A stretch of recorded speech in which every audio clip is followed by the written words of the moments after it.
നമസ്കാരം. രാഹുൽ മാങ്കൂട്ടത്തിനെതിരെ ഉന്നയിക്കപ്പെട്ട പീഡനാരോപണങ്ങളിൽ ആഭ്യന്തരമന്ത്രി കൂടിയായ മുഖ്യമന്ത്രി പിണറായി വിജയൻ തന്നെ ഇപ്പോൾ ഒരു വഴിത്തിരിവ് ഉണ്ടാക്കിയിരിക്കുകയാണ്. അദ്ദേഹം ഉപയോഗിച്ച ഒരു വാക്ക് രാഹുലിന് വലിയൊരു നിയമപരമായ ആയുധമായി മാറുന്നു. മുഖ്യമന്ത്രി പറഞ്ഞത് രാഹുൽ വ്യഭിചരിച്ചു എന്നാണ്.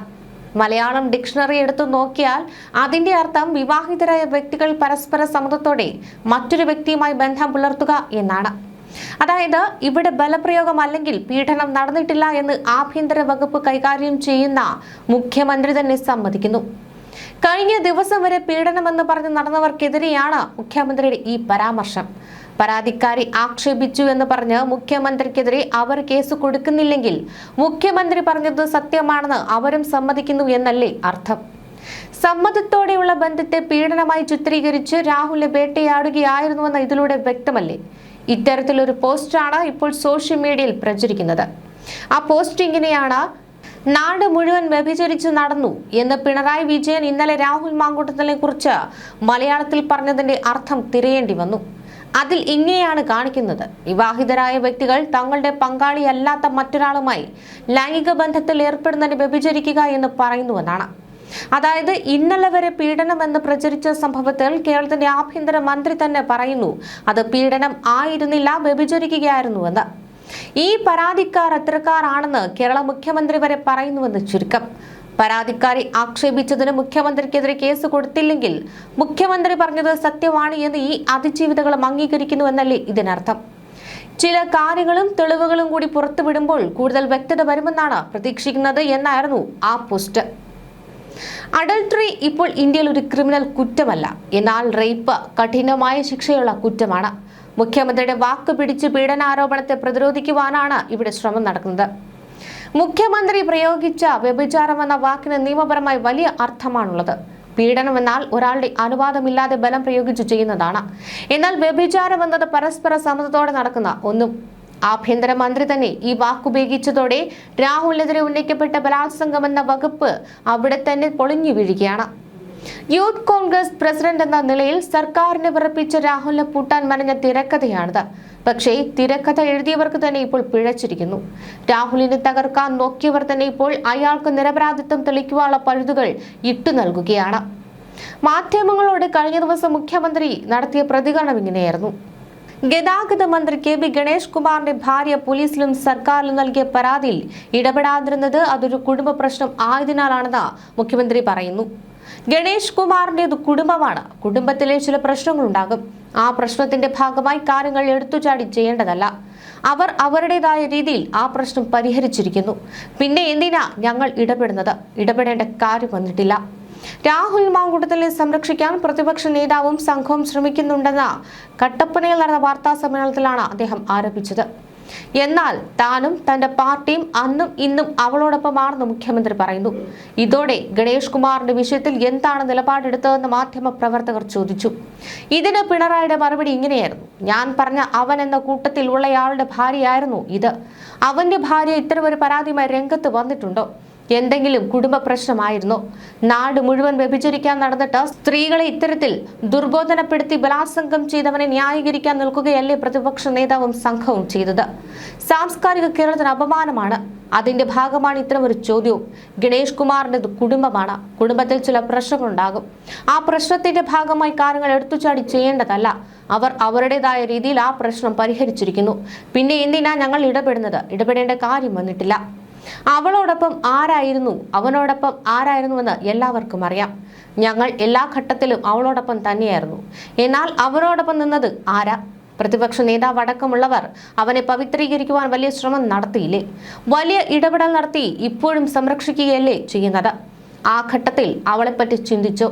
ഈ പ്രതിപക്ഷ നേതാവിന്റെ നേതൃത്വത്തിൽ മൊത്തമായും ചില്ലറയും സൈബർ സംഘങ്ങൾ ഉണ്ടല്ലോ. ആ പടയാകെ ആക്രമണം അഴിച്ചുവിട്ടത് അവൾക്കെതിരെയല്ലേ? ഇപ്പോഴും അത് തന്നെയല്ലേ നടക്കുന്നത്? ഞങ്ങൾ അന്നും ഇന്നും അവളോടൊപ്പം തന്നെയാണ്. Love you to moon and back എന്ന് എഴുതിയ കപ്പിൽ ഞാൻ വെള്ളം കുടിച്ചത് യാദൃശ്ചികമാണ്. അത് അവൾ അങ്ങനെ ഒരു പോസ്റ്റ് ഇട്ടിരുന്നുവെന്ന് അറിഞ്ഞിട്ടല്ല. ഞാൻ ആ കപ്പിൽ വെള്ളം കുടിക്കുന്നു. അപ്പോൾ മാധ്യമപ്രവർത്തകർ ഫോട്ടോ എടുത്തു. അത് തികച്ചും യാദൃശ്ചികമാണ്. ഇതായിരുന്നു അദ്ദേഹത്തിന്റെ പ്രതികരണം. തന്നെ വ്യക്തിപരമായി അധിക്ഷേപിച്ച മുഖ്യമന്ത്രിക്ക് രാഹുൽ നൽകിയ മറുപടിയും അതിശക്തമായിരുന്നു. സ്വന്തം ഭാര്യയുടെ നാഭിക്ക് ചവിട്ടിയവന് പാർട്ടിയിൽ എന്ത് സ്ഥാനം നൽകിയെന്ന എന്നെ കൊണ്ട് പറയിപ്പിക്കരുത് എന്നായിരുന്നു രാഹുലിന്റെ മറുപടി. തന്നെ വേട്ടയാടാൻ നോക്കുന്നവരുടെ ചരിത്രം തനിക്കും അറിയാമെന്ന് അദ്ദേഹം ഓർമ്മിപ്പിച്ചു. സർക്കാരിന്റെ സ്ത്രീപക്ഷ നിലപാടുകൾ വെറും PR തട്ടിപ്പാണെന്നും രാഷ്ട്രീയ വിരോധം തീർക്കാനുള്ള ആയുധമാണെന്നും രാഹുൽ ആരോപിച്ചു. ഗണേഷ് കുമാറിനെ സംരക്ഷിക്കുന്ന മുഖ്യമന്ത്രിയുടെ നിലപാടിനെ പഴയ സംഭവങ്ങൾ ഓർമ്മിപ്പിച്ചാണ് രാഹുൽ നേരിട്ടത്. തന്നെ ജയിലിൽ അടച്ചോ കൊല്ലാൻ നോക്കിയോ പേടിപ്പിക്കാമെന്ന് വിചാരിക്കേണ്ട എന്നും അദ്ദേഹം ഫേസ്ബുക്ക് പോസ്റ്റിലൂടെ പറഞ്ഞു. മുഖ്യമന്ത്രിയുടെ പേരെടുത്ത് പറഞ്ഞുകൊണ്ടായിരുന്നു ശ്രീ വിജയ എന്ന അഭിസംബോധന ചെയ്തുകൊണ്ട് രാഹുൽ മാങ്കുട്ടത്തിൽ ആ പോസ്റ്റ് ആരംഭിച്ചത്. കേരളത്തിലെ സ്ത്രീപക്ഷ നിലപാടുകളെല്ലാം കേവല രാഷ്ട്രീയ അവസരവാദമാണെന്ന് ഇതിനോടകം ബോധ്യപ്പെട്ടത് രാഹുൽ പറയുന്നുണ്ട്. പറയാൻ സർക്കാരിന്റെ നേട്ടങ്ങൾ ഇല്ലാത്തതുകൊണ്ടാണ് ഇത്തരം വിഷയങ്ങൾ ഉയർത്തിക്കാട്ടുന്നതെങ്കിൽ പഞ്ചായത്ത് തെരഞ്ഞെടുപ്പിൽ ജനങ്ങൾ ഇതിന് മറുപടി നൽകുമെന്നാണ് രാഹുൽ മുന്നറിയിപ്പ് നൽകിയത്. ചുമ്മാ വിരട്ടാൻ നോക്കേണ്ട എന്നും ജയിലിലാക്കിയാലും കൊല്ലാൻ നോക്കിയാലും താൻ ഭയപ്പെടില്ല എന്നുമാണ് രാഹുലിന്റെ പ്രഖ്യാപനം. ശ്രീ വിജയൻ ഇന്ന് ന്യായീകരിച്ചല്ലോ ശ്രീ ഗണേഷ് കുമാറിനെ, അത് കുടുംബ പ്രശ്നമാണെന്ന് പറഞ്ഞ്. അതേ ഗണേഷ് കുമാറിനോട് അന്നത്തെ ഭാര്യ ഉന്നയിച്ച പരാതിയുടെ പേരിൽ ഉമ്മൻചാണ്ടി സാറിന്റെ സർക്കാരിൽ നിന്ന് മന്ത്രിസ്ഥാനം രാജിവെക്കണമെന്ന് താങ്കൾ പറഞ്ഞിട്ടില്ലേ? ഇന്ന് അതേ ഗണേഷ് കുമാറിന്റെ ഇപ്പോഴത്തെ ഭാര്യ താങ്കളുടെ മകളോടും താങ്കളുടെ പോലീസിനോടും വരെ പരാതി പറഞ്ഞിട്ട് ആ സ്ത്രീയെ സഹായിച്ചു. എന്നെ ഹോട്ടൽ വളഞ്ഞ് താങ്കളുടെ പോലീസ് അറസ്റ്റ് ചെയ്തു. പറ്റാവുന്ന അത്ര അപരാധം യാതൊരു തെളിവുമില്ലാതെ എഴുതി പിടിപ്പിച്ച് കോടതിയിൽ കൊടുത്തിട്ട് എന്തായി? കോടതികൾ പറഞ്ഞത് കൂടി സമയം കിട്ടുമ്പോൾ അത് വായിച്ചു നോക്കണം. ഇനി കൂടുതൽ ക്ലാരിറ്റി വേണമെങ്കിൽ കോടതിയിൽ സമർപ്പിച്ച തെളിവുകളും ഇനി സമർപ്പിക്കാൻ പോകുന്ന തെളിവുകളും ഞാൻ പോലീസിന് കൈമാറാം. അന്വേഷണവുമായി ബന്ധപ്പെട്ട് ഇല്ലാത്ത വാർത്തകൾ പുറത്തുവിടുന്ന ആ പോലീസ് തെളിവുകൾ അങ്ങ് പുറത്തുവിടട്ടെ. എന്തായാലും എല്ലാ സത്യവും പുറത്തുവരും. എനിക്കെതിരെ ആരോപണം വന്നപ്പോൾ തന്നെ എന്റെ പ്രസ്ഥാനവും എന്റെ നേതാക്കന്മാരും എന്നെ കേൾക്കുക പോലും ചെയ്യുന്ന നടപടിയെടുത്തിട്ടുണ്ട്. അതിൽ ഈ ലോകത്ത് എന്റെ പ്രസ്ഥാനത്തെ പറ്റി പരാതി പറയാൻ എനിക്കല്ലാതെ മറ്റാർക്കും അവകാശമില്ലാത്ത അത്ര വേഗതയിലും എതിർവാദം കേൾക്കാൻ പോലും തയ്യാറാകാതെയും നടപടിയെടുത്ത കോൺഗ്രസിന്റെ തട്ട് താഴെ തന്നെ ഇരിക്കും. പറയാൻ സർക്കാരിന്റെ നേട്ടങ്ങൾ ഇല്ലാത്തത് കൊണ്ട് ഇത് വിഷയമാക്കണമെങ്കിൽ ആക്കിക്കോ. പഞ്ചായത്ത് തെരഞ്ഞെടുപ്പിന്റെ ബാക്കി ജനം തരും. ഭാര്യയുടെ നാഭിക്ക് ചവിട്ടിവന് പിന്നെ കൊടുത്ത സ്ഥാനമൊന്നും എന്നെ കൊണ്ട് പറയിപ്പിക്കേണ്ട. ശ്രീ വിജയ, ചുമ്മാ വിരട്ടാൻ നോക്കേണ്ട. ജയിലിലാക്കിയാലല്ല കൊല്ലാൻ നോക്കിയാൽ പേടിക്കില്ല എന്നായിരുന്നു രാഹുൽ പറഞ്ഞു വെച്ചത്. മുഖ്യമന്ത്രിക്ക് നേരെ രാഹുൽ ഉയർത്തുന്ന ചോദ്യം ലളിതമാണ്. അധികാരത്തിന്റെ തണലിൽ ആരെയും എന്തും പറയാമെന്നാണോ നിങ്ങൾ കരുതുന്നത്? പീഡനമെന്ന കള്ളക്കഥ മറിഞ്ഞ് രാഷ്ട്രീയമായി തകർക്കാൻ നോക്കിയാൽ സത്യം കൊണ്ട് അതിനെ നേരിടുമെന്ന് രാഹുൽ തെളിയിച്ചു കഴിഞ്ഞു. കൂടാതെ കഴിഞ്ഞ ദിവസം സുപ്രീം കോടതിയിൽ നിന്നും രാഹുലിനുണ്ടായത് അനുകൂല നിലപാടാണ്. ആദ്യ ബലാത്സംഗ കേസിൽ രാഹുലിന് ലഭിച്ച മുൻകൂർ ജാമ്യം റദ്ദാക്കില്ലെന്ന് സുപ്രീം കോടതി വ്യക്തമാക്കുകയായിരുന്നു. രാഹുൽ മാങ്കുട്ടത്തിലെ മുൻകൂർ ജാമ്യം റദ്ദാക്കണമെന്ന് ആവശ്യപ്പെട്ട് 1ാം പരാതിക്കാരൻ നൽകിയ ഹർജിയിലാണ് സുപ്രീം കോടതിയുടെ സുപ്രധാന ഇടപെടലുണ്ടായത്. കേസിൽ കേരള ഹൈക്കോടതി നേരത്തെ രാഹുലിന് മുൻകൂർ ജാമ്യം അനുവദിച്ചിരുന്നു. ഇത് ചോദ്യം ചെയ്തുകൊണ്ടായിരുന്നു അതിജീവിത പരമോന്നത നീതിപീഠത്തെ സമീപിച്ചത്. Justice MM Sundaresh, justice NK Singh എന്നിവരടങ്ങുന്ന ബെഞ്ചാണ് ഹർജി പരിഗണിച്ചത്. ഹൈക്കോടതിയുടെ വിധിയിൽ നിലവിൽ ഇടപെടാൻ താൽപര്യപ്പെടുന്നില്ലെന്ന് കോടതി വ്യക്തമാക്കുകയായിരുന്നു. ഇതോടെ രാഹുലിന്റെ ജാമ്യം സുരക്ഷിതമായി. ഇത് വെറുമൊരു കേസല്ല, ഇത് രാഹുൽ മാങ്കുട്ടത്തിൽ എന്ന രാഷ്ട്രീയക്കാരനെ തകർക്കാനുള്ള ഗൂഢാലോചനയാണ്. പക്ഷേ ഓരോ ആരോപണവും ഓരോ മറുപടിയും അയാളെ കൂടുതൽ കരുത്തനാക്കുന്നു. രാഹുൽ തിരിച്ചു വരും, കൂടുതൽ വേഗതയിൽ, കൂടുതൽ കരുത്തോടെ എന്നാണ് അണികളും വ്യക്തമാക്കുന്നത്.